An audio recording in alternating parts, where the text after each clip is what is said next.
Selilit, cerpen Mashdar Zainal, Kompas.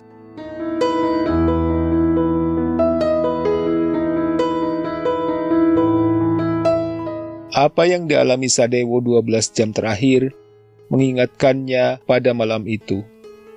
Malam ketika Isnani terbahak-bahak di antara entakan bass lagu campur sari yang menggetarkan kaca-kaca jendela. Lalu malaikat maut datang dalam wujud sate kambing. Malam itu sepasang mempelai berdiri kelelahan menyambut tamu yang datang seharian. Aneka hidangan berjajar di atas meja prasmanan. Sisa-sisa makanan dan bekas tusuk sate menggunung di atas piring-piring kotor.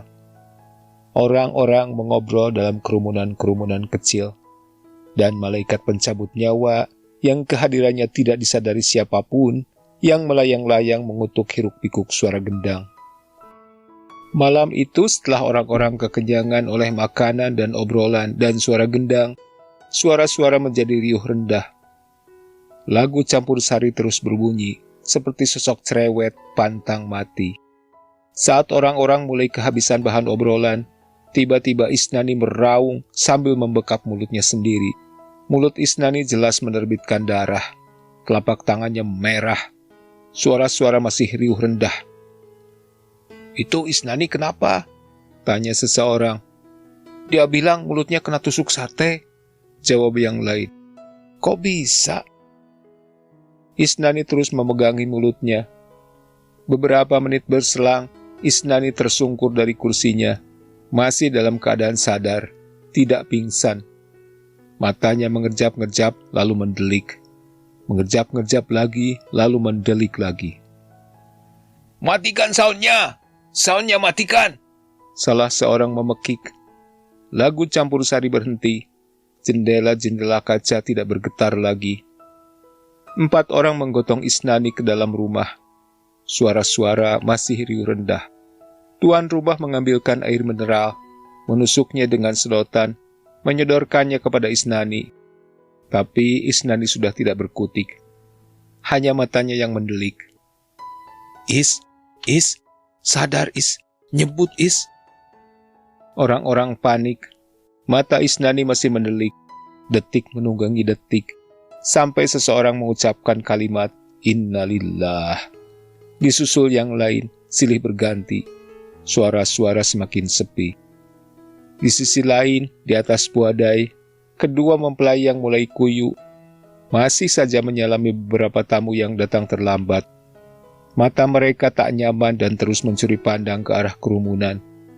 Bagaimanapun, pesta masih dan akan terus berlangsung. Yang pergi biarlah pergi. Siapa yang bisa menghentikan orang mati? Malam itu Sadewo pulang terlambat. Masih tak percaya kalau Isnani sudah mati. Antara 1 jam sebelum malaikat maut menarik rohnya, Isnani masih tertawa terbahak-bahak dengan mulut dipenuhi daging kambing. Isnani berbisik kepada Sadewo, "Bumbu satenya enak, tapi dagingnya sealot sabut kelapa." Mereka terbahak-bahak. Isnani mengeluh. Satu-satunya hal setelah kolesterol yang membuatnya enggan makan sate adalah setelah makan, giginya selalu dipenuhi selilit. Bahkan Isnani sempat berkelakar. Mungkin akan menyenangkan kalau Tuhan menciptakan gigi manusia tanpa sela, sehingga manusia tidak perlu selilitan kalau makan daging. Sadewo menanggapi dengan bijak. Dia bilang, Tuhan menciptakan bentuk gigi manusia seperti itu sudah paling sempurna. Kalau gigi diciptakan tanpa sela, manusia hanya akan punya 2 gigi, 1 gigi atas dan 1 gigi bawah. Kalau salah satu gigi, entah yang atas atau yang bawah, copot, maka akan copot sekaligus. Kalau gigi atas dan gigi bawah copot dua-duanya, manusia akan langsung ompong peot, tak peduli berapa usianya. Sadewo terbahak-bahak sampai keluar air mata. "Iya juga ya," sahut Isnani. "Tentu itu lebih mengerikan dari selilit." Ketika Isnani memungut sebatang tusuk sate dan mulai membersihkan selilit di giginya, Sadewo berpaling untuk mengobrol dengan rekannya yang lain, sampai tiba-tiba Isnani meraung kesakitan, membekap mulutnya sendiri. Beberapa rekan Sadewo yakin Isnani yang punya keluhan kolesterol mati sebab terlalu banyak makan daging kambing. Sementara yang lain bilang, Isnani mati sebab kecocok tusuk sate. Apapun itu, yang pasti Sadewo dan rekan-rekannya sepakat jatah umur Isnani memang sudah habis, sebagaimana jatah rezekinya. Proyek pembangunan jalan layang yang dipegang Isnani otomatis lepas. Dan siapa sangka, proyek itu diestafetkan kepada Sadewo sebagai penanggung jawabnya. Ada sedikit drama perihal relokasi pemukiman warga. 1-2 warga menjadi keras kepala, tak mau rumahnya dipindah, meski dijanjikan ganti rugi yang layak. Sadewo selalu menyebut warga-warga keras kepala itu sebagai selilit. Selilit yang selalu mengganggu dan membuat tidak nyaman. Sebab itu, selilit mesti dicungkil. Dan Sadewo berhasil mencungkil paksa semua selilit itu hingga proyek jalan layang itu berjalan mulus. Sebab proyek itulah Sadewo bisa membeli mobil sport yang agak pantas dibawa kemana-mana. Sementara selilit-selilit itu, Sadewo sudah melupakannya. Tidak ada orang yang mengingat selilit. Semalam di sebuah hotel bintang 5 saat menghadiri rapat perdana proyek pembangunan patung Garuda raksasa yang rencananya akan dibangun di jantung kota, Sadewo menandaskan semangkuk es Manado, sepiring kecil lupis gula aren, sepiring besar steak, dan senampan kecil puding sebagai pencuci mulut. Selilit di gigi Sadewo muncul sejak kunyahan daging pertama. Semakin banyak daging yang dia kunyah, selilit yang nyangkut di giginya semakin banyak pula. Namun, Sadewo tidak mempedulikannya. Bahkan, saat Sadewo menyantap puding pencuci mulut, selilit itu masih saja diabaikan. Seusai menenggak segelas air putih, mengelap mulutnya dengan tisu, Sadewo mengambil tusuk gigi dan mulai membersihkan selilitnya perlahan-lahan dengan satu tangan, sementara tangannya yang lain menutupi mulut demi kesopanan. Selilit itu mulai lepas satu persatu. Namun pada beberapa bagian, terutama di antara geraham dalam, masih ada yang nyangkut. Susah dibersihkan. Untuk menuntaskannya, Sadewo pergi ke toilet dan berkumur di depan wastafel dan cermin besar. Beberapa selilit terlepas. Namun masih ada satu di pangkal geraham, terasa sekali. Sadewo membuka mulutnya lebar-lebar di depan cermin, dan tentu saja, selilit itu tidak nampak. Hanya terasa sangat mengganjal, membuat giginya mulai ngilu. Sepanjang perjalanan pulang, lidah Sadewo tak berhenti bergerak, berusaha membersihkan selilit yang masih tersisa, tetapi nihil tanpa hasil. Sampai di rumah, dia menggosok giginya sampai berdarah, tetapi benda kecil yang menyumpal salah satu gerahamnya terasa semakin tebal. Sadewo sudah mandi dan ganti dengan piyama, tetapi dia tidak segera mapan di ranjang. Dia malah kembali ke toilet dan berdiri di depan wastafel. Dia kembali mencongkel-congkel gerahamnya dengan tusuk gigi, lalu berkumur-kumur dan terus menggerak-gerakkan lidahnya sampai pegal. Namun gangguan di sela geraham tak juga hilang. Hal itu membuatnya sangat jengkel. Dia tak pernah sejengkel ini dengan mulutnya sendiri. Saat balik ke kamar, Sadewo tak juga merebahkan tubuhnya di ranjang. Dia malah duduk di depan meja rias istrinya, menatap bayangan dirinya dalam cermin. "Mulutnya kenapa toh, Pak?" Istri Sadewo bertanya dengan malas saat melihat Sadewo mangap-mangap di depan cermin.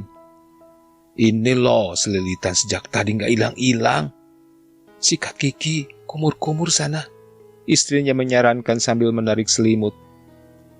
Entah kenapa, suara istrinya itu tiba-tiba terdengar sangat menjengkelkan. Sadewo mengatupkan gerahamnya kuat-kuat sampai muncul suara gemeretak, lalu kembali menganggakkan mulutnya dan memasukkan jari-jarinya ke pangkal geraham yang mengganjal. Jari-jari itu terus bergerak, geram, seperti linggis yang hendak memberengkal gigi-gigi sialan yang menyusahkan. Andai saja jari-jarinya punya mata. Jari-jari mungkin memang diciptakan bukan untuk selilit. Satu-satunya benda yang diciptakan untuk selilit adalah tusuk gigi. Mungkin dia butuh tusuk gigi lagi. Pada saat memikirkan tusuk gigi, mata Sadewo menatap sebuah jarum pentol di meja rias istrinya. Siapa tahu, mungkin jarum pentol juga diciptakan untuk selilit gigi. Tanpa pikir panjang, masih dengan hati dongkol, Sadewo memungut jarum itu dan mulai membersihkan giginya. "Aku bisa mengendalikan jariku sendiri," batinnya. Dia terus menatap bayangan di cermin, mulutnya yang menganga, jarinya dengan senjata, serta gigi-gigi buruk yang berderet. Andai kata gigi-gigi tak punya selak. Oh, andai kata gigi-gigi tak punya selak. Pada saat itu tiba-tiba Sadewa teringat Isnani. Pada saat itu pula Sadewa merasakan nyeri yang sangat di antara gusi dan gerahamnya. Jarum itu salah bekerja. Sadewa merasakan asin darah di mulutnya. Dia kembali ke depan wastafel dan berkumur-kumur. Namun darah itu terus keluar, menyebarkan asin ke seluruh rongga mulut. Sadewa mulai menyerah. Ingatannya tentang Isnani dan tusuk sate memberinya perasaan janggal. Sadewa benar-benar menyerah, sebab asin di mulutnya tak juga enyah. Dengan tubuh kuyu, Sadewa merebahkan tubuhnya di atas ranjang, menelan asin di mulutnya. Sudahlah, ini hanya selilit gigi. Gumam Sadewa yang mulai lelah dan mengantuk. Sadewa yakin selilit itu masih ada di sela gerahamnya. Sadewa percaya dia akan segera jatuh dalam tidur yang paling menggelisahkan. Pagi hari saat terbangun, Sadewa mendapati pegal-pegal di sekujur tubuhnya. Seolah semalaman tubuhnya jadi bulan-bulanan.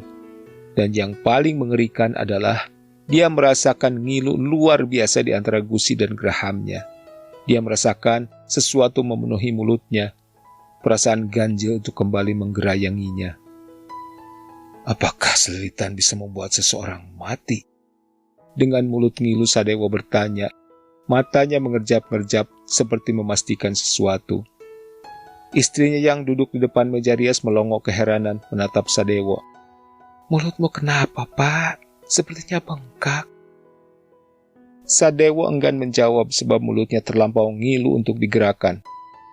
Mungkin itu harus diperiksakan, Pak. Coba sini lihat. Aduh, Pak, kok bisa gini? Istri Sadewa menatap ngeri. Sadewa bangkit tertatih mendekati cermin meja rias. Sadewa bergidik menatap bayangan wajahnya. Bengkak di mulutnya membuat wajahnya tampak aneh. Mulutnya tak lagi tampak seperti mulut manusia, melainkan seperti moncong binatang.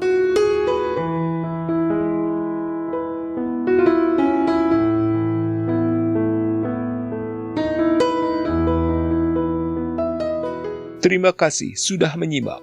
Tata dan Ami Hajab pamit. Selamat menikmati hari yang menyenangkan.